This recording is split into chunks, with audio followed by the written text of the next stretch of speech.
আজি সৈয়দ ইফতিকাৰ হুছেইন তাৰমানে ইফতিকাৰ মিণ্টিয়ে ফেচবুকত এটা দিছিলে ঘটনা এটা যে তেওঁৰ পীৰ চাহাব বাছকান্দিৰ আহমদ আলী চাহাবৰ ৰুমটোত এজন মানুহ সোমাইছিলে তেখেতৰ মুৰিদজন সেই ৰুমৰ পৰাই নাইকিয়া হৈ গ'ল, গায়ব হৈ গ'ল। তো এনেকুৱা ঘটনা বিষয়ে আগতেও আমি শুনিছিলোঁ সৰুতে যে কি বিলকিছ ৰাণীক কেনেকৈ চুলাইমান আলাইহিছ ছালামৰ সন্মুখলৈ জিনসকলে লৈ আহিছিলে, ইফ্ৰিত নামৰ জিন এজনে আনিছিলে। তো চূৰা আল নমলত এই বিষয়ে ডেছক্ৰিপশ্যনটো দিয়া আছে বিলকিছ ৰাণী আৰু চুলাইমান আলাইহিছ ছালামৰ বিষয়ে। আমি কোৰাণ শ্বৰীফৰ বহুতো কথা পাহৰি গৈছোঁ, কাৰণ আমি কোৰাণ শ্বৰীফৰ ওপৰত চৰ্চা কৰিবলৈও বাদ দিছোঁ। কোৰাণ শ্বৰীফত কি আছে আমি বহুতেই নাজানো, এইটো বহুত দুখৰ বিষয়। আৰু আমি কিবা এটা যেনেকৈ ইফতিকাৰ মিণ্টিয়ে লিখিছে, লিখোঁতে তলত বহুতে কমেণ্ট কৰিছে এইটো ক'ত হদিছত আছে। হদিছত থকাটো বাৰু দূৰৰ কথা, এইটো কোৰাণ শ্বৰীফতে আছে যে এইটো সম্ভৱ হয়, আৰু এইটো আগতে হৈছে আৰু চুলাইমান আলাইহিছ ছালামৰ টাইমতে হৈছে। আৰু বিলকিছ ৰাণীক এনেকৈ ইফ্ৰিত নামৰ যিজন জিন আছে, ইফ্ৰিত এবিধ জিন হয়, বহুত পাৱাৰফুল জিন। এয়াই চাওক ইফ্ৰিতে কি কৈছে কোৰাণ শ্বৰীফৰ চূৰা আল নমলৰ 39 নম্বৰ আয়াতটো, 40 নম্বৰ আয়াতটোতো আছে।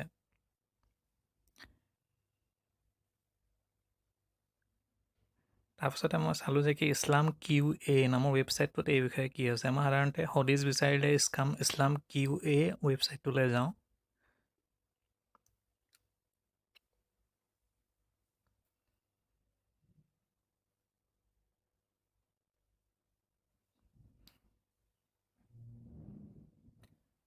এই ইছলাম QA ৱেবছাইটটোতো কোনোবাই সুধিছে জিনৰ বিষয়ে। জিনৰ যিখন ৱৰ্ল্ড আছে সেইখন আমি দেখা নাই, সেইখন এখন বেলেগ দুনীয়া হয়। মাৰফতৰ দুনীয়াখনো এখন বেলেগ দুনীয়া হয়। বহুত বস্তু আমি দেখা নাই, ফেৰিস্তা আমি দেখা নাই। ইয়াতো এই ইছলাম QA ৱেবছাইটতো এই জিনসকলৰ বিষয়ে দিছে। 3বিধ জিন আছে বোলে বেলেগ বেলেগ। এবিধ পাখি আছে, উৰিব পাৰে। এবিধ আছে কি সাপ আৰু কুকুৰৰ নিচিনা থাকে, আৰু এবিধ আছে কি ৰেষ্ট লৈ লৈ আৰাম কৰি কৰি তেওঁ আগলৈ গৈ থাকে।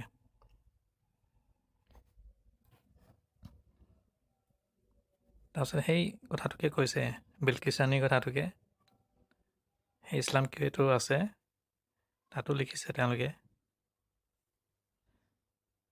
আৰু কৈছে যে কি জিনকো ভাল আৰু বেয়া দুইটা জ্ঞান আল্লাহ তাআলাই দিছে, সেইকাৰণে আখিৰাতত তেওঁলোকৰ বিচাৰ হ'ব যেনেকৈ মানুহৰ হ'ব।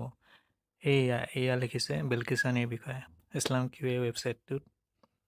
ইছলাম QA ৱেবছাইটটো মোৰ ভাল লাগে কি ইয়াত মানে আমাৰ মানে চুন্নী হেৰি হয়, মতধাৰাটো আছে, আৰু মানে হদিছবোৰ অথেণ্টিক দিয়ে তেওঁলোকে, আৰু মুফতিসকল ভাল তেওঁলোক।